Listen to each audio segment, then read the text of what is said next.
இனிய காலை வணக்கம். நான் உங்கள் வடிவேலன். நம்ம நேற்று பேசியிருந்தோம் 100 நாள் 100 மேனிஃபெஸ்டேஷன் நம்ம செய்ய போகிறோம் அப்படின்னு சொல்லிட்டு. அதற்கு இன்றைக்கி பார்த்திங்கன்னா ஒரு தொடக்கமாக இறை வணக்கம். இறைவனுக்கு நம்ம ஒரு நன்றி சொல்லிவிட்டு நம்ம இதை தொடங்கலான்னு நான் நினைக்கிறேங்க. ஓகே, இந்த பதிவு பார்த்திங்கன்னா முழுக்க இறைவனுக்கு நம்ம நன்றி செலுத்துகிற மாதிரியான ஒரு பதிவு.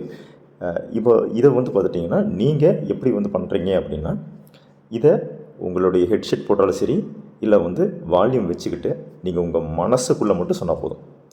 3 தடவை உங்கள் மனசுக்குள்ளே ரொம்ப ஆழமாக நீங்கள் இதை சொல்லணுங்க. இதே மாதிரி நம்மளுடைய மேனிஃபெஸ்டேஷன் வரக்கூடிய எல்லா உறுதிமொழிகளையும் நீங்கள் இது மாதிரி 3 தடவை உங்கள் மனசுக்குள்ளே எந்த நேரத்தில் வேணாலும் சொல்லுங்கள், எப்போ வேணாலும் சொல்லுங்கள். சரிங்களா? ஓகே, முதல்ல இறைவா, இந்த மானிட பிறவி கொடுத்ததற்கு நன்றி.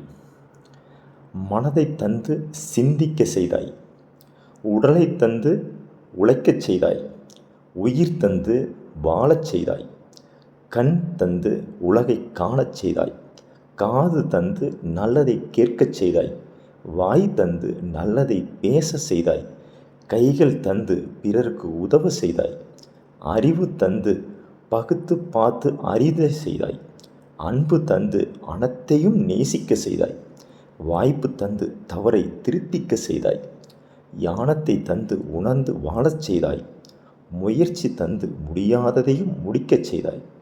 இறைவா, மானிட பிறவி தந்ததற்கு நன்றி.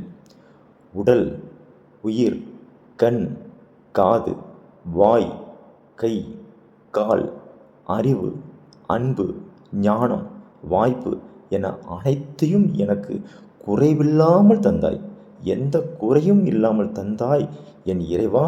உனக்கு என்னுடைய மனமார்ந்த நன்றி, மனமார்ந்த நன்றி, மனமார்ந்த நன்றி. இப்போ நீங்கள் 3 முறை நீங்கள் கேட்டுட்டு எனக்கு நீங்கள் ஒரு தம்ஸ்அப் கொடுக்க போகிறீங்க. திரும்ப சொன்னீங்கன்னா இன்னும் சிறப்புங்க. திரும்ப சொன்னீங்கன்னா இன்னுமே சிறப்பாக இருக்கும். நாளை முதல் நம்ம இதே மாதிரியான உறுதிமொழி நம்ம 100 நாட்கள் கேட்டுக்க போகிறோம்.